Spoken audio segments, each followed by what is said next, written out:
হাদিস কোরআন দ্বারা এই মাসে 3টে হাদিস পাইছি আমি, 3টে ইবাদত।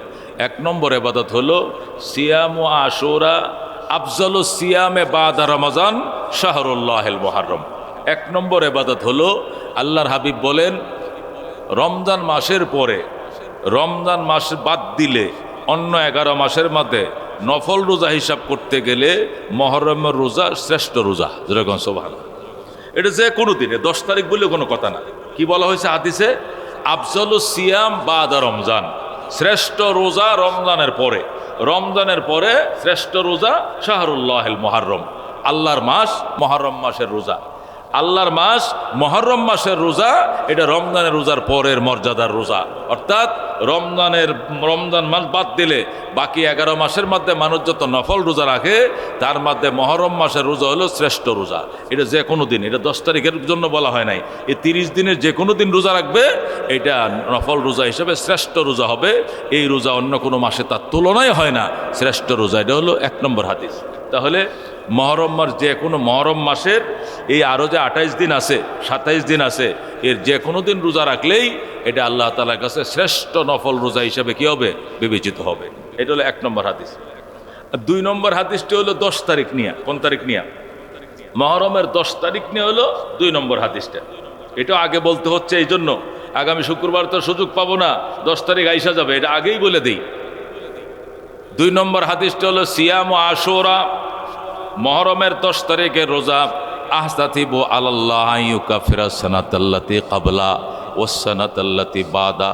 10 তারিখের রোজা আমি আল্লাহ দরবারে আশা করি আল্লাহ তাআলা আগে পরের 1 বছর পর্যায়ক্রমে আগের 1 পরের 1 2 বছরের অগ্রিম গুনাহ মাফ করে দেবেন আমার আল্লাহ। এটা হলো 10 তারিখের রোজা। 10 তারিখের রোজাটা রাখার ক্ষেত্রে আল্লাহর হাবিবের পরামর্শ হলো শুধু 10 তারিখ না রাখা। কারণ 10 তারিখে ইহুদিরাও রোজা রাখে, 10 তারিখে নাসারারাও রাখে। ইহুদিরা বিশেষ করে এই জন্য রাখে, মুহররমের 10 তারিখে তাদের নবী হযরত মূসা আলাইহিস সালাম, ওরা তো মূসা আলাইহিস সালামকে তাদের নবী মনে করে, অথচ মূসা আলাইহিস সালাম সবারই নবী। কথা কোন ঠিক কিনা? ওনার শরীয়ত আমাদের জন্য নাই, কিন্তু তাই বলে ওনাকে তো আমরা সম্মান কম করি না। মূসা আলাইহিস সালাম শুধু ইহুদিদের নবী নয়, বনি ইসরায়েলের জন্য পাঠাইছিলেন না, তাওরাত দিয়ে আল্লাহ তাআলা তাকে। তারা মনে করে এই নবীটা তাদের, আর এই নবী শুধু আমাদের। এই জন্য আমগো নবীর অনুসরণ ওরা করে না, আর ওদের নবীর অনুসরণ আমগরে করতে দেয় না। এটা হলো একটা ফালতু আকিদা ওদের। ওনারা ছিলেন নবী, ওই জামানায় যদি আমরা থাকতাম আমরাও তার অনুসারী হইতাম। কথা কোন ঠিক কিনা? এখন আমাদের নবী যখন এসছে তখন বলে দেওয়া হয়েছে ওনাদের নবীকে যে তোমাদের নবী থাকা অবস্থায় যদি আখেরি নবী এসে যায়, তোমার নবী শুদ্ধা উম্মত শুদ্ধা সব সেই নবীর অনুসরণ করা ওয়াজিব হয়ে যাবে। যেরকম সুবহানাল্লাহ। এই জন্য মূসা আলাইহিস সালাম নিজেও আল্লাহ তাআলার দরবারে কান্নাকাটি করছেন, আল্লাহ নবী না বানায় যদি আখেরি নবীর উম্মত বানাইতে আমি খুশি হইতাম। আল্লাহ তাআলার দরবারে মূসা আলাইহিস সালাম দরখাস্ত করছেন, ঈসা আলাইহিস সালাম দরখাস্ত করছেন, অনেক নবীরা দরখাস্ত করছেন। হযরত ঈসা আলাইহিস সালামের দরখাস্তকে আল্লাহ কবুলও করছেন। যেরকম সুবহানাল্লাহ। এই জন্য ঈসা আলাইহিস সালামকে আল্লাহ এখনও মরণ দেন নাই। ওনাকে আল্লাহ 4র্থ আকাশে নিয়ে উঠিয়ে রেখেছেন। উনি কিয়ামতের আগে দুনিয়াতে আসবেন, আমাদের নবীর উম্মত হবেন, আমাদের নবীর উপর ঈমান আনবেন। আগে তো নবী হিসাবে একবার পৃথিবীতে এসেছিলেন বনি ইসরায়েলের, এখন আসবেন আমাদের নবীর উম্মত হিসাবে। এসে তিনি 7 বছর পৃথিবী শাসন করবেন, ইসলাম প্রতিষ্ঠা করবেন, মুসলমানদের ধর্ম আখেরি নবীর ধর্মের অনুসারী হইয়া ইসলাম জমানা প্রতিষ্ঠা করবেন। এরপরে তিনি মারা যাবেন। নবী আলাইহিস সালামের রওজার পাশেই ওনার জন্য কবর খালি করা আছে। যেরকম সুবহানাল্লাহ। নবীজির রওজার পাশে একটা কূপ, এরকম পাশে আবু বকরের, এরপরে ওমর, এরপরে একটা খালি জায়গা আছে। আমি হাজীদেরকে দেখাইছি, ওই খালি জায়গাটা নবীজির ওসিয়ত ছিল, এখানে ঈসা ইবনে মারইয়ামের জন্য ফাঁকা রাখো। উনি দুনিয়াতে আসবেন, ওনার দাফন কাফন হবে মদিনায় আমার রওজার পাশে। যেরকম সুবহানাল্লাহ। উনি আমার উম্মত হওয়ার জন্য এত পাগল ছিল, এত দেওয়ানা ছিল। আমার আবু বকর ওমর এই 2টা পাগল যেরকম আমার পাশে শুয়াইবা, ওই পাগলটা আমার পাশে শুইবে। যেরকম আল্লাহু আকবার। সে নবী হয়েও দেওয়ানা ছিল, এর দূরে কোথাও রাইখো না, ওরে বকিতে রাইখো না। সে যদি ফিলিস্তিনও মারা যায় কিন্তু তার দাফন হবে মদিনায় রওজার পাশে। যেরকম আল্লাহু আকবার। এই জন্য এখনও নবী আলাইহিস সালামের রওজার পাশেই একটা জায়গা ফাঁকা আছে, রওজার এই গ্রিলের এরিয়ার ভিতরে পড়ছে। হযরত ঈসা আলাইহিস সালামের মাকবারা হবে, এখানে তার দাফন করা হবে। যেরকম সুবহানাল্লাহ। মেরে ভাই ও দোস্ত বুজুর্গ, যে কথাটা বলতেছিলাম, ওই ইহুদিরা ইহুদিরা হযরত মূসা আলাইহিস সালামের ঐতিহাসিক লোহিত সাগর পার হওয়ার ঘটনাটাকে জিয়ে রাখার জন্য মুহররমের 10 তারিখ যেহেতু আমরা 6 লাখ বনি ইসরায়েলকে নিয়ে মূসা আলাইহিস সালাম লোহিত সাগর পার হইতে সক্ষম হয়েছিলেন, আর ফেরাউনের 60 লক্ষ বাহিনীর ধাওয়া থেকে বেঁচে গিয়েছিলেন 10 তারিখ। এই জন্য 10 তারিখ তারা রোজা রাখে। ইহুদিরা এখনও মুহররমের 10 তারিখ রোজা রাখে। তা আমাদের রোজা যেন ইহুদিদের রোজার সাথে মিলে না যায়, এই জন্য আল্লাহ নবী উম্মতে মুহাম্মাদিয়াকে পরামর্শ দিয়েছেন, তোমরা 10 তারিখ রাখো, কিন্তু সাথে 9 তারিখ মিলাই নিবা অথবা 11 তারিখ মিলাই নিবা। তাহলে আমরা এদেশে কয় তারিখ গো মুহররমের 10 তারিখ? ইংরেজি মাসে কয় তারিখ বলছে? 26 তারিখ। তো 26 তারিখ যদি মুহররমের 10 তারিখ হয়, তাহলে 25-26 2 দিন রাখবো। আমরা কোন দিন রাখবো? 25-26 রাখবো অথবা 26-27 রাখবো। কোন 25-26 অথবা কি 26-27, মানে আরেকটা মিলাবো, আগের দিন মিলাবো অথবা পরের দিন মিলাবো, নাহলে 2 দিনে মিলাইলাম 3টা রেখে নেবো। কয়টা রাখবো? অন্তত 2টা রাখবো, না হলে 3টা রাখবো, শুধু একটা রাখবো না। একটা রাখলে ইহুদিদের সাথে আমাদের কি সাদৃশ্য হয়ে যাবে। রাসূল বলেন সোম আশুরা, এটা হাদিস আছে। আল্লাহর হাবিব বলেন সোম আশুরা, মুহররমের 10 তারিখ রাখিও, ওয়া খালিফু ফিহিল ইহুদা, তবে ইহুদিদের বিরোধিতা করবা। ফাসুমু ক্বাবলাহু ইয়াওমান আও বাদাহু ইয়াওমান, এই জন্য এর আগের একদিন রোজা রাখবা অথবা পরের একদিন রোজা রাখবা। শুধু 10 তারিখে একা রাখবা না, একদিন রোজা রাখলে ইহুদিদের রোজার সাথে মিলে যাবে। সুমু আশুরা, আল্লাহর হাবিব পরামর্শ দিয়েছেন আশুরা রোজা রাখো, তবে ও খালিফু ফিহিল ইহুদা, ইহুদিদের আবার বিরোধিতা করবা। ইহুদিরাও 10 তারিখ রাখে, তুমি 10 তারিখ রাখবা, তো মিলে যাবে। বিরোধিতা কেমনে করবা? রসুল পরামর্শ দিয়েছেন ফাসুমু ক্বাবলাহু ইয়াওমান আও বাদাহু ইয়াওমান, আগে একদিন রাখবা রোজা অথবা পরে একদিন রাখবা রোজা। 10 তারিখের সাথে 11 তারিখ মিলাইবা অথবা 10 তারিখের সাথে 9 তারিখ মিলাইবা। একটা রোজা রাখবা, আর একটার জন্য ইহুদিদের সাদৃশ্য ভাঙতে গিয়া আরেকটা সাথে রাখবা অথবা 9 তারিখ মেলাইবা অথবা 11 তারিখ মেলাইবা। শুধু 10 তারিখ রাইখো না, ইহুদিদের রোজার সাথে সাদৃশ্য হয়ে যাবে। একটা রোজা তোমার 1 বছরের গুনাহ মাফের জন্য যথেষ্ট হয়ে যাবে। গত 1 বছরের গুনাহ, গত 1 বছরের গুনাহ আল্লাহ একটা রোজার কারণে মাফ করে দিবে। এই রোজাটা রাখলে কি বেশি কষ্ট হবে? একটা রোজা যদি 1 বছরের গুনাহ মাফ হয়, এই রোজা রেখে মরলেও তো বালা, কথা ঠিক কিনা? 1 বছরের গুনাহ মাফ করায় পরে মরলাম। এই জন্য বিসমিল্লাহ কয়ে হাতটা বাড়ানছে, কারা কারা নিয়ত করছেন আল্লাহ তুমি কবুল করো, জোরে কোন আমিন। এই একটা রোজা রাখবো, এই একটা রোজা রাখতে গিয়ে আবার আল্লাহর হাবিবের পরামর্শ যে আরেকটা রাখো, 9 তারিখ মেলাইও অথবা 11 মেলাইও। এই গত 2 মাস আগে তো রোজা রাখছি, গায়ে লাগে নাই, কথা ঠিক কিনা? 1447 হিজরি শেষ করে নতুন এবার 1448 হিজরি সনে পদার্পণ করেছি, আলহামদুলিল্লাহ। আজ থেকে 1447 বছর আগে আল্লাহর হাবিব হিজরত করেছিলেন। সে ওই ইতিহাস ঐতিহ্য ধরে রাখার জন্যই হযরত ওমর ফারুক রাদিয়াল্লাহু তাআলা আনহু হিজরি সন প্রবর্তন করেছিলেন। এর আগে ঈসাই সন চলতো, ইংরেজি সন। হযরত ঈসা আলাইহিস সালামের ইন্তেকালের পর থেকে ওই ঈসাই সন, যেটাকে আমরা ইংরেজি সন হিসাব করি, এটা ঈসাই সন ছিল। এটাই আগে মানুষ ইহুদি নাসারারা ওইটাই হিসাব করত। নবী আলাইহিস সালামের হিজরতের ঐতিহাসিক ঘটনা জিয়ে রাখার জন্য এবং হিজরতের কারণে ইসলাম বিজিত হয়েছে, ইসলাম বিজয় লাভ করেছে। হিজরতের আগে মুসলমান ছিল, নবী ছিলেন একজন ধর্মগুরু, ধর্ম প্রচারক। কিন্তু হিজরত করার পরে আল্লাহ শুধু ধর্ম প্রচারক রাখেন নাই, তাকে রাষ্ট্রনায়ক বানাইছেন, কথা কোন ঠিক কিনা? হিজরতের আগে ছিলেন সাহাবায়ে কেরাম, নবী আলাইহিস সালাম সংখ্যা লঘু। হিজরতের পরে মুসলমান হয়েছে সংখ্যা গরিষ্ঠ, কথা কোন ঠিক কিনা? হিজরতের আগে তারা ছিল নিপীড়িত, নিষ্পেষিত, নির্যাতিত, কিন্তু হিজরতের পরে তারা শাসক গোষ্ঠীতে পরিণত হয়েছে এবং ইসলাম ইনসাফ জমিনে কায়েম করার সুযোগ পেয়েছে মুসলমান, কথা কোন ঠিক কিনা? হিজরতে যেহেতু ইসলামকে, মুসলমানকে আল্লাহ তাআলা বলিষ্ঠ করেছেন, উঁচু মর্যাদা দিয়েছেন, মাথা শির দাঁড় করিয়ে দাঁড়ানোর সুযোগ করে দিয়েছেন, এই জন্যই হিজরতের ইতিহাস ধরে রাখার জন্য হযরত ওমর ফারুক রাদিয়াল্লাহু তাআলা আনহু, যিনি টানা 10 বছর 2 মাস অর্ধেক জাহান শাসন করেছেন, সুবহানাল্লাহ। অর্ধেক জাহান, অর্ধেকটা দুনিয়া যিনি শাসন করেছেন, তিনি হিজরি সন প্রবর্তন করে গিয়েছেন এবং সেই হিজরি সন এখনও আছে, মুসলমান এগুলো মনে রাখে। এখন প্রশ্ন হলো, ইংরেজি সন ছিল, আবার হিজরি সন প্রবর্তনের দরকার কি ছিল? দরকারও ছিল। দরকার ছিল এ কারণেই, ইংরেজি সনের সাথে মুসলমানের আবাদত বন্দিগির কোনো সম্পর্ক নাই। মুসলমানের আবাদত বন্দিগির সম্পর্ক হিজরি সনের সাথে। হিজরি সন মানে চাঁদের হিসাব। কিসের হিসাব? চাঁদের হিসাব। ইংরেজি সন মানে সূর্যের হিসাব। সূর্যের হিসাবের সাথে আমাদের আবাদত বন্দিগির তেমন সম্পর্ক নেই। আমাদের আবাদত বন্দিগির সম্পর্ক চাঁদের সাথে।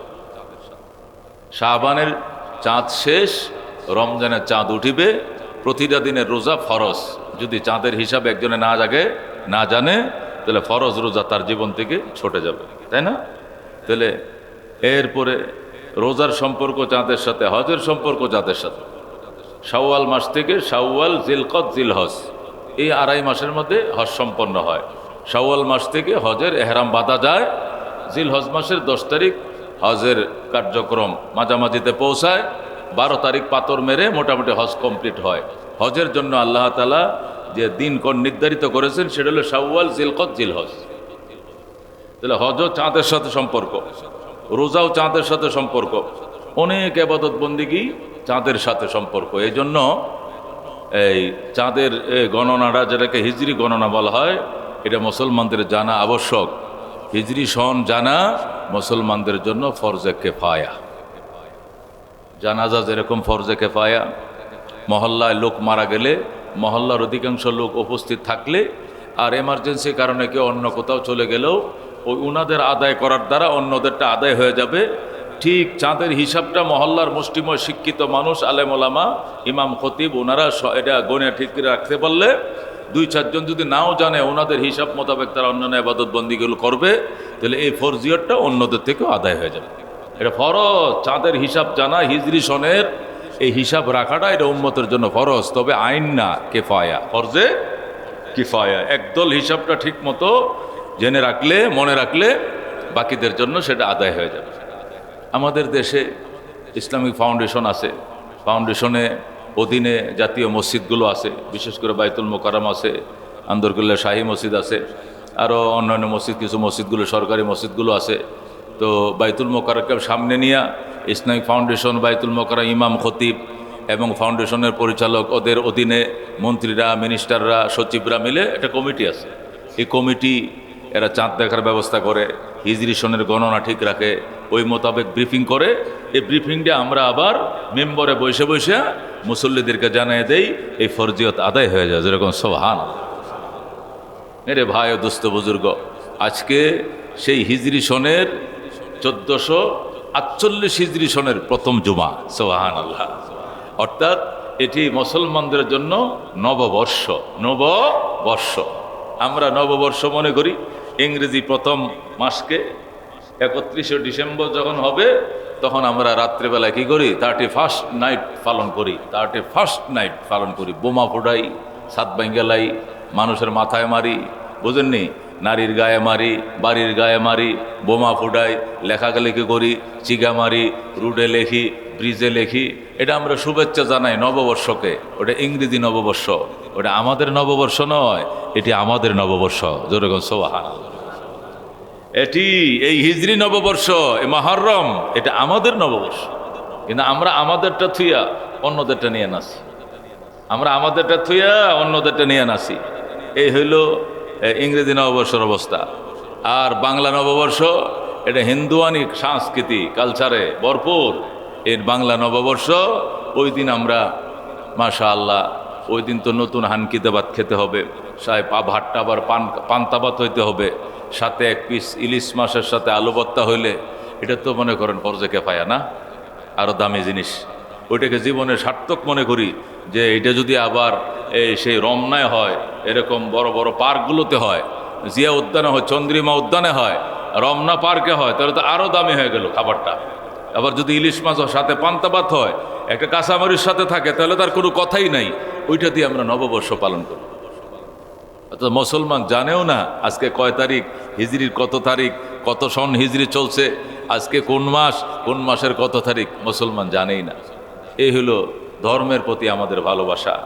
এই জন্য এক আল্লাহর ওলি আক্ষেপ করে বলেন, জুবানে ইয়ারে মান আরবি ওমান আরবি নামি দানম, জুবানে ইয়ারে মান তুর্কি ওমান তুর্কি নামি দানম।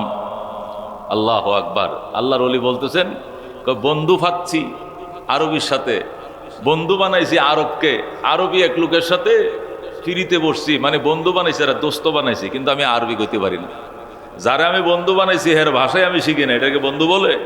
তার কথা বুঝবো কেমনে, আমার কথা তাকে বুঝাবো কেমনে? আমি তো আরবি শিখি নাই। বন্ধু বানাইছি তুর্কি রে, আমি তুর্কি ভাষা শিখি নাই। বন্ধু বানাইছে আরবি রে, অথচ আমি আরবি ভাষা জানি না। এটা কেমন বন্ধু? বন্ধু বানাইছে রহমতুল্লিল আলামিন রে, তার জন্য জীবন দিতে আমি প্রস্তুত, তার জন্য মিছিল করি, মিটিং করি, র্যালি করি, জীবন দিয়া দিব নবীর জন্য, মিছিলও করি, সব করি, কিন্তু রহমতুল্লিল আলামিনের ভাষা আরবি ভাষার খবর আমার নাই। কথা কোন ঠিক কিনা? এই জন্য কবি আক্ষেপ করে বলেন, জবানে ইয়ারে মান আরবি ওমান আরবি নামি দানম, জবানে ইয়ারে মান তুর্কি ওমান তুর্কি নামি দানম। আমার বন্ধুর ভাষা আরবি, আমি কপালপোড়া আরবি জানি না। আমার বন্ধুর ভাষা তুর্কি, আমি কপালপোড়া তুর্কি জানি না। এটা বন্ধুত্ব নয়, এটা প্রতারণা ছাড়া আর কিছু নয়। আমার বন্ধু রহমতুল্লিল আলামিন সাল্লাল্লাহু আলাইহি সাল্লাম, এই জন্য নবী বলছেন আহিব্বুল আরব আলী সালাস, আহিব্বুল আরব আলী সালাস, আরবিকে 3 কারণে ভালোবাসো। কয় কারণে? নবী বলছেন আরবিকে 3 কারণে ভালোবাসো। লিআন্নী আরবিয়ুন, আমি রহমতুল্লিল আলামিন আরব দেশের মানুষ। সুবহানাল্লাহ। আমারও তো নিশ্চয়ই তোমরা ভালোবাসো, আমারও যদি ভালোবাসো তাহলে আমার ভাষা কিন্তু আরবি, তাহলে আমাকে ভালোবাসতে হবে। আল্লাহর হাবিব বলেন আহিব্বুল আরব আলী সালাস, আরবিকে 3 কারণে ভালোবাসো। লিআন্নী আরবিয়ুন, 1 নম্বরে আমি নবী আরব দেশের মানুষ। ওয়াল কুরআন আরবিয়ুন, কোরআনও আরবি ভাষায়। ওয়া লিসানু আহলিল জান্নাতে ফিল জান্নাতে আরবি, এবং জান্নাতীদের ভাষা, বেহেশতীদের ভাষা বেহেশতের মধ্যে হবে আরবি। সুবহানাল্লাহ। তুমি বেহেশতে যাইবা, কোন দেশে বেহেশতে যাইবা, ওই দেশের ভাষা শেখা লাগতো না? এই দেশের ভাষা হলো আরবি। আমার ছেলে মিশর গেছে আল আজহারে, আব্বু 4 মাস পর্যন্ত শুধু ওই দেশের ভাষা শিখার কোর্স পড়তে হইতেছে, খালি সেপ্টেম্বর পর্যন্ত শুধু এই দেশের ভাষা কোর্স শিখা লাগতেছে। এরা আরবি আনতে পড়ে গেছে, তারপরেও ওখানকার যে স্থানীয় আরবি, এটা ভাষা কোর্সটা 4 মাস শিখতে হবে, এরপরে তারা ফাইনাল ভর্তি করাবে। কি বুঝলেন? ভাষা কোর্স। আল্লাহর হাবিব বলেন 3 কারণে আমাকে ভালোবাসো। 1 নম্বর আমি রহমতুল্লিল আলামিন আরব দেশের মানুষ। 2 নম্বরে কোরআনের ভাষাও আরবি। 3 নম্বরে জান্নাতে যে যাইবা ওই দেশের ভাষাও কিন্তু আরবি। সুবহানাল্লাহ। বেহেশতে যায় যদি কোন এদিকে আসেন, হেদিক যান, হাউ আর ইউ, ইংরেজি বাংলা ফিডাইব ধরে, মাইর দিব ধরে, এগুলো চলবে না। প্রশ্ন করা হবে মার রব্বুকা মা দীনুকা মান নবিয়ুকা, মার রব্বুকা বলো তোমার রবের কি নাম। ওখানে হাউ আর ইউ বলবে না, তোমার বাবার কি নাম, তোমার ধর্মের কি নাম, তোমার নবীর কি নাম, এটা বাংলা জিজ্ঞাসা করবে না, আরবিতে জিজ্ঞাসা করবে। কেমনে জিজ্ঞাসা করবে? মার রব্বুকা, তোমার রবের পরিচয় বলো, তোমার রবের কি নাম। ও মুসলমান, আরবি জাননেওয়ালা মুসলমান টাস টাস করে বলে দিবে রব্বি আল্লাহ। ফেরেশতারা রে, আমার রবের পরিচয় জানতে চেয়েছ, আমি বুঝেছি। আমি প্রশ্ন বুঝি, আমি উত্তর বুঝি, আমি প্রশ্ন বুঝছি, আমি উত্তর দিচ্ছি। টাস টাস করে বলে দেবে রব্বি আল্লাহ। বলেন রব্বি, এটা বলতে হবে। ওমান নবিয়ুকা, তোমার নবীর কি নাম। টাস টাস করে বলতে হবে হাযা হুয়া মুহাম্মাদুন নবিয়ুনা আলাইহিস সালাতু ওয়াস সালাম। ওমান নবিয়ুকা বলবে তোমার নবীর কি নাম, বলতে পারবে না। ফেরেশতারা বলবে ওই যে দেখো সুরঙ্গে দেশায় দেখো, সবুজ চাদর পেঁচায় শুয়ে রয়েছে, সিনুনি ওনাকে দেখো। ওমান নবিয়ুকা বলবে করে চায় থাকবে। তখন নবীজির রওজা করে তার দেখানো হবে, ও যে রওজা তার কাছে নিয়ে আসা হবে। কম্পিউটারে দূরের জিনিস যেরকম কাছে নিয়ে আসে, এমনি কুদরতের মালিক ফেরেশতা দিয়ে কাছে আইনা বলবে হাযা হুয়া ওনার চিনুনি মানহাজার রাজুল আল্লাযী বুইসা ফীকুম, মানহাজার রাজুল আল্লাযী বুইসা ফীকুম, ওই ব্যক্তি রেখে যাকে তোমাদের জন্য তোমাদের হেদায়েতের জন্য পাঠানো হয়েছিল চিনুনি। ও মুসলমান ইমানদার, আরবি যারা বুঝে, ইমান যাদের আছে, নামাজ যারা পড়ছে, আল্লাহ অটোমেটিক আসবে হাজা হুয়া মুহাম্মাদুন নবিয়ুনা আলাইহিস সালাতু ওয়াসসালাম। উনি আমার নবী, পিয়ার হাবিব, ওনার গালের দাড়ি আমার গালের দাড়ি, ওনার মাথার পাগড়ি আমার মাথার পাগড়ি, ওনার টুপি আমার মাথায় টুপি, ওনার দস্তরখান আমার ছিল দস্তরখান, উনি ডিলেগুলো ব্যবহার করতো আমিও করতাম, ওনার সুন্নত আমার জীবনের প্রাণ ছিল, আমার জীবনের অবিচ্ছেদ্য অংশ ছিল। আমি বুঝি ওনাকে ভুলে গেছি, আমি উনারে চিনি, উনি রহমতুল লিল আলামিন। সুবহানাল্লাহ, টাস টাস করে বলে দেবে। এই প্রশ্নের উত্তরগুলো দিতে হবে বাজান। এই জন্য আল্লাহর হাবিব বলেন আহিব্বুল আরব আলী সালাসুন, আরবিকে সালাসিন তিন কারণে ভালোবাইসো। লিআন্নি আরবিয়ুন ওয়াল কুরআনু আরবিয়ুন ওয়া লিসানু আহলিল জান্নাতি ফিল জান্নাতি আরবি। আমি নবী আরব দেশের মানুষ, আমারও যদি ভালোবাসো আমার ভাষারও ভালোবাইসো, আমার যে মহব্বত করো আমার ভাষারও মহব্বত করবা। কোরআনকে যদি মহব্বত করো কোরআনের ভাষাও মহব্বত করতে হবে, ওইটাও কিন্তু আরবি। বিশেষ করে জান্নাতের মাতৃভাষা হবে আরবি। আজকে আমরা এগুলো খবরও রাখি না। এই জন্য মেরে ভাই দোস্ত বুজুর্গ, আমাদের নববর্ষ তো আরবি নববর্ষ, আমাদের নববর্ষ হিজরি নববর্ষ, আমাদের নববর্ষ নবী আলাইহিস সালামের নামে যে নববর্ষ, সেই নববর্ষ আমাদের নববর্ষ। কথা কোন ঠিক কিনা? এই হিজরি নববর্ষ চলছে, এই নববর্ষের আজকে আল্লাহু আকবার প্রথম জুমা, নববর্ষের প্রথম জুমা।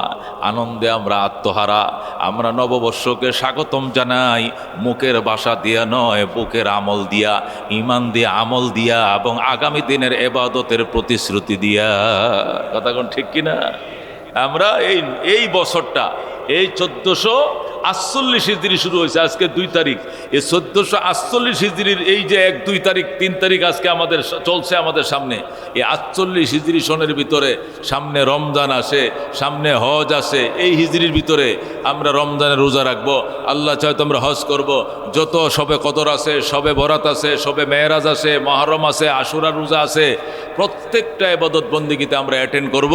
জীবনে পিছনে যা গেছে এইগুলোর গ্যাপ পুষিয়ে তোলার জন্য এবছর 48 হিজরি সনে আমরা সর্বোচ্চ সতর্কতা অবলম্বন করো, এই নিয়ে প্রতিশ্রুতি ব্যক্ত করাই নববর্ষকে স্বাগতম জানানো। কথা কোন ঠিক কিনা? আর এই যদি না হয়, আগের মতো ডিলে ডালা জীবন, নামাজের খবর নাই, রোজার খবর নাই, হজের খবর নাই, ইমানের জিন্দিগি আমার খবর নাই, আমলের জিন্দিগির কোনো খোঁজখবর আমার নাই, জীবনের কোনো হিসাব মহাসাবা নাই, তাহলে নববর্ষ জানাইলে ওই ইংরেজি নববর্ষের সিগা মারা আর আরবি নববর্ষেরও স্বাগতম জানানো একই কথা, এর মধ্যে কোনো বেশ কম নেই। এই জন্য মেরে ভাই ও দোস্ত বুজুর্গ, মুসলমান হিসাবে আজকে শুভ নববর্ষ, মহরমের প্রথম জুমা, আল্লাহ তাআলা এই জুমার মধ্যে আমাদের অ্যাটেন্ড কর তৌফিক দান করে শুকরিয়া তান বলে আলহামদুলিল্লাহ। আরবি নববর্ষ শুরু হয় মহরম দিয়া। কি দিয়ে শুরু হয়? মহরম দিয়া, শেষ হয় জিলহজ দিয়া। কি দিয়া শেষ হয়? জিলহজ দিয়া। মহরম, সফর, রবিউল আউয়াল, রবিউল সানি, জুমাদাল উলা, জুমাদাল উখরা, রজব, শাবান, রমজান, শাওয়াল, জিলকদ, জিলহজ। কয় মাস? এটি আরবি 12 মাস। আল্লাহ বলেন ইন্না ইদ্দাতাশ শুহুরে ইনদাল্লাহি ইসনা আশারা শাহরান। আল্লাহর কোরআনে আল্লাহ বলেন ইন্না ইদ্দাতাশ শুহুর, নিশ্চয় মাসের গণনা, ইনদাল্লাহি আল্লাহ তাআলার কাছে, ইসনা আশারা শাহরান 12 মাস। কয় মাস? আল্লাহ বলেন মাসের গণনা আমার কাছে কয়টি? 12টি। কয়টি মাস? 12টি মাস। মহরম, সফর, রবিউল আউয়াল, রবিউল সানি, জুমাদাল উলা, জুমাদাল উখরা, রজব, শাবান, রমজান, শাওয়াল, জিলকদ, জিলহজ, 12টা। আল্লাহ বলেন মিনহা আরবাতুন হুরুম, এই 12টা মাসের মধ্যে 4টা মাস হলো সম্মানী। কটা মাস সম্মানী? 4টা মাস। 4টা মাসের মধ্যে জিলকদ, জিলহজ, মহরম, আর একটা হলো রজব। জিলকদ, জিলহজ, মহরম, এই 3টে হলো হজ কমপ্লিট করার জন্য সম্মানী, আর একটা রজব মাস। এই 4টে মাসকে আল্লাহ তাআলা সম্মানিত ঘোষণা করেছেন। এই আদিকাল থেকেই এই 4টে মাসকে সম্মানের মাস ঘোষণা করা হতো। আরবরাও জানতো, সেই বর্বর যুগে এই মাসগুলোকে সম্মান করা হতো। যে যুগে কুটিনাটি বিষয় নিয়ে যুদ্ধ লাগতো, মানুষ খুন হইতো, বড় বড় ঝগড়া হইতো, দাঙ্গা হাঙ্গামা, যুদ্ধ বিগ্রহ হতো, সেই জামানায়ও এই 4 মাসে তারা যুদ্ধ বিগ্রহ করতো না। মুসলমানও শুরু দিয়া, ইবতেদাই ইসলাম শুরু দিয়া মুসলমানও এই 4 মাসকে মানছে। কিন্তু যখন দেখা গেল কাফেররা সুবিধা মতো মানে, সুবিধা মতো মুসলমানদের উপরে আক্রমণ করে, তখন তারাই যখন যেই সম্মান ভঙ্গ করলো, কারা? কাফেররা। আর মুসলমান দেখলো আমরা একসাটিয়া শুধু 4 মাসকে মানলে ওরা কিন্তু আমাদেরকে ঠিকই মারবে, আর আমরা শুধু মাইর খাবো 4 মাসের ডরে, তাহলে আমরাও আর মানবো না। পরবর্তীতে দেখা যায় বেঈমানরা, কাফেররা, ইহুদি নাসারারা এই 4 মাসের সম্মান আগে তারা ভঙ্গ করেছে, পরে মুসলমান ওই 4 মাসের সম্মান ভঙ্গ করেছে। বর্তমানে 4 মাসের কোনো ভেদাভেদ নাই, এখন 12 মাসেই সমান। যে কোনো মাসে যুদ্ধ, ইহুদি নাসারাদের সাথে যদি ইহুদি নাসারা যদি মুসলমানদের উপর যুদ্ধ চাপিয়ে দেয়, তাহলে সে যে কোনো মাসে চাপাক না কেন, সেই মাসে সেই দিনে সেই কোণে পাল্টা আক্রমণ করার জন্য মুসলমান প্রস্তুত। কথা কোন ঠিক না? এটাই নিয়ম, এখন বর্তমানে নিয়ম এইটাই। তাহলে আল্লাহ তাআলা যেদিন আসমান জমিন সৃষ্টি করেছিলেন, সেই দিনই আল্লাহ তাআলা মাসের গণনা 12 মাস করেছিলেন। কয় মাস করেছিলেন? 12 মাস করেছিলেন। এই 12 মাসের মধ্যে প্রথম মাস হলো মুহররম মাস। মুহররম শব্দের অর্থ হলো সম্মানিত, মর্যাদা সম্পন্ন, নিষিদ্ধ। সম্মানিত, মর্যাদা সম্পন্ন, নিষিদ্ধ। নিষিদ্ধের সাথে মুহররমের নামের সাথে সম্পর্ক হলো কেন? ও এই মাসে যুদ্ধ বিগ্রহ নিষিদ্ধ, এই জন্য এটাকে কি করা হয়? নিষিদ্ধের মাস বলা হয়। সম্মানের সাথে কি সম্পর্ক? হ্যাঁ, মুহররম মাসের সাথে অনেক সম্মানের সম্পর্ক। এই মাসের সাথে আল্লাহ তাআলা অনেক সম্মানের সম্পর্ক রাখছেন। বিশেষ করে এই মুহররম মাসের 10 তারিখে আল্লাহ তাআলা পৃথিবীকে সৃষ্টি করেছেন। সুবহান আল্লাহ তাআলা মুহররমের 10 তারিখে হযরত আদমকে সৃষ্টি করেছেন। সুবহানাল্লাহ। মুহররমের 10 তারিখে সর্বপ্রথম পৃথিবীতে বৃষ্টি হয়। এরকম সুবহানাল্লাহ। সর্বপ্রথম পৃথিবীতে যেদিন বৃষ্টি হয় সেটা ছিল মুহররমের 10 তারিখ। হযরত আদম আলাইহিস সালাম 350 বছর কান্নাকাটি করার পর যেদিন বাবা আদমের মোনাজাত, আল্লাহ তাআলা তওবা যেদিন আল্লাহ তাআলা কবুল করেছিলেন, সেটাও মুহররমের 10 তারিখ ছিল। এরকম সুবহান। হযরত ইউনূস আলাইহিস সালাম দীর্ঘ 40 দিন পর্যন্ত মাছের পেটের ভিতরে ছিলেন, আর সেখানে থেকে দোয়া করছেন। কি দোয়া? লা ইলাহা ইল্লা আনতা সুবহানাকা ইন্নী কুনতু মিনাজ জালিমিন। আল্লাহ বলেন ওয়াজান্নুনি ইযহাবা মুগাদিবান ফাদন্না আল্লাহ নাকদির আলাইহি ফানাদা ফিজ যুলুমাত আল্লা ইলাহা ইল্লা আনতা সুবহানাকা ইন্নী কুনতু মিনাজ জালিমিন। আল্লাহ তাআলা এই মাছওয়ালা নবীকে, ইউনূস নবীকে মাছের পেটের ভিতরে দীর্ঘদিন রাখছিলেন। কেউ বলে 3 দিন, কেউ বলে 7 দিন, কেউ বলে 40 দিন। 40 দিন পর্যন্ত তিনি মাছের পেটের ভিতরে বসে এই দোয়াই করছিলেন। 40 দিনের মাথায় যেদিন আল্লাহ তাআলা তাকে মুক্তি দেয়, এই মুক্তির দিনটা ছিল মুহররমের 10 তারিখ। হযরতে মূসা আলাইহিস সালামকে লোহিত সাগর পার করে কিপ্তি ফেরাউন বাহিনীর থেকে, ফেরাউন বাহিনীর অত্যাচার থেকে হযরত মূসা আলাইহিস সালামকে আল্লাহ তাআলা যেদিন মুক্তি দেন, এই মহান মুক্তির দিনটাও ছিল মুহররমের 10 তারিখ। এইভাবে ঐতিহাসিক বহু ঘটনা মুহররমের 10 তারিখের সাথে সম্পর্ক হওয়ার কারণে এটাকে সম্মানের মাস বলা হয়। কি এর মাস বলা হয়? সম্মানের মাস বলা হয়। ইসলামে রোজা ফরজ হওয়ার আগে, বলেন, ইসলামে রোজা ফরজ হওয়া, রমজানের রোজা ইসলামে ফরজ হওয়ার আগে, ইসলামে রমজানের রোজা ফরজ হওয়ার আগে মুহররমের 10 তারিখ রোজা রাখা ফরজ ছিল। সুবহানাল্লাহ। পালাম্মা নাজালা রমজান, রসুল বলেন পালাম্মা ফারাদা রমজান, যেদিন থেকে রমজানের রোজা ফরজ হলো, তখন আল্লাহর পক্ষ থেকে বলা হলো, নবী ঘোষণা দিয়ে দিলেন, ফামান শাআ ফালইয়াসুম ওয়ামান শাআ ফালইফতির। এখন থেকে চাইলে রোজা রাখতেও পারো, চাইলে রোজা ভাঙতেও পারো, তবে মনে রাখো এই দিনে রোজা রাখলে আল্লাহ তাআলা 2 বছরের গুনাহ মাফ করে দেবেন। 1 বছর বিগত বছরের 1 বছরের গুনাহ, আর সামনে বছরের অগ্রিম 1 বছরের গুনাহ। যেরকম সুবহানাল্লাহ। আল্লাহ রাব্বি বলেন সিয়ামু আশুরা আহতাসিবু আলাল্লাহি আইয়ুকাফিরা সানাতাল্লাতী ক্বাবলাহু ওয়াস সানাতাল্লাতী বাদা। আশুরার রোজা আমি রসুল আশা করি আল্লাহ রাব্বুল আলামিন আগের 1 বছরের গুনাহ মাফ করে দিবেন এবং সামনের 1 বছরের গুনাহ মাফ করে দিবেন। আগামী 1 বছরের গুনাহ আল্লাহ অগ্রিম মাফ করে দিবেন। যদি বন্দায় আগামী বছর না বাঁচে, এক বছরের নেকি দিয়া তার আমল নামায় এক্সট্রা নেকি দিয়ে আল্লাহ তাকে ভরে দিবেন। এক বছর যদি থাকতো, সে রোজা রাখতো, এই জন্য আল্লাহ তাআলা এক বছরের গুনাহ কি সওয়াব দিবেন। আর যদি সে মারাও যায় থাকে, রোজা রাখলে যে সওয়াব, আল্লাহ তাআলা এই সওয়াব তাকে অগ্রিম এক বছর তার আমল নামায় রিজার্ভ করে দিয়ে রাখবেন। আল্লাহ কম দিবেন না। এই জন্য মেরে ভাই ও দোস্ত বুজুর্গ, আজকে মহরমের এই মহরম মাস 1448 হিজরির প্রথম জুমা। আল্লাহ চাহে তো আমরা আল্লাহ তাআলার দরবারে কায়মনোবাক্যে আজকে বিশেষ দোয়া হবে, আগামী বছরটা হিজরি সনটা আল্লাহ যেন রোগ সুখ থেকে আমাদেরকে সুস্থ রাখেন, ঋণফিন থেকে মুক্ত রাখেন, আর সবচেয়ে বড় ঋণ গুনার ঋণ থেকে আমাদেরকে মুক্ত করেন। আর আগামী একটা বছর আল্লাহ তাআলা সুস্থ সবলতার সাথে আল্লাহ বাঁচিয়ে রাখেন। আর গোলামি দাসত্ব এমন করানো যেন তৌফিক দেন যে বিগত বছরগুলোর মধ্যে অলস অবহেলা যেভাবে দিন কাটাইছি, এক ওয়াক্ত নামাজ যেন আল্লাহ কাজা না করায়, এক ওয়াক্ত নামাজ যেন তাকবীরুল্লাহ মিস না হয়, এক ওয়াক্ত নামাজ যেন আমাদের জামাত মিস না হয়, এইভাবে আদায় করার প্রতিশ্রুতি করলে না পরে আদায় হবে। মানুষ যদি স্বপ্ন না দেখে তাহলে কি জীবনে কিছু বাস্তবায়ন করতে পারে? যে কোনো জিনিস বাস্তবায়ন করার জন্য আগে স্বপ্ন দেখতে হয়। যে 10তলা বিল্ডিং বানাইবো, হে 10 বছর আগের থেকে প্ল্যান করে যে এটা 10তলা বিল্ডিং আমাকে বানাইতে হবে, আমার কাছে এই টাকা আছে, প্রয়োজনে কিছু টাকা আমি লোন নেব সরকার থেকে, নেওয়া হইল 10তলা আমি করব। এই প্ল্যান নিয়ে যে আগাইতে শুরু করছে, এই 10তলা না হইলে 6তলা হইলেও করবে। কথা কোন ঠিক কিনা? আর আমি আর আমনে মফিজ যদি খালি কি হতো, কারণ আল্লাহ সাহেব তো হয়ে যে বেড়ার ঘর, ওই যে টিনের ঘর, কলা পাতার ছাউনি, ইনশাল্লাহ আলহামদুলিল্লাহ এটাই আল্লাহ সাহেব তো যথেষ্ট। তাহলে আমি স্বপ্ন না দেখলে কি আল্লাহ করাবে? ওটা করাবে। মানুষ যাই করুক না করুক, স্বপ্ন যদি আগে না দেখে তাহলে সে কোনোদিন বাস্তবায়ন করতে পারে না।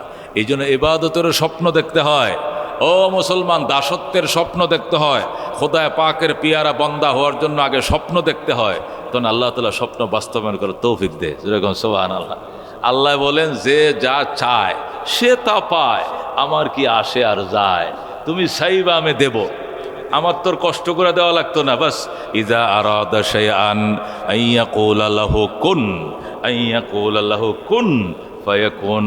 আমি যখন কোনো কিছু বাস্তবায়ন করতে চাই, আমার তো কিছুই করা লাগে না, শুধু আমি বলি হাও, শুধু বলি কি হাও, ফায়াকুন, সাথে সাথে হয়ে যায়। সুবহানাল্লাহ। আল্লাহ তাআলা শুধু কুন বলেন, সাথে সাথে ফায়াকুন হয়ে যায়।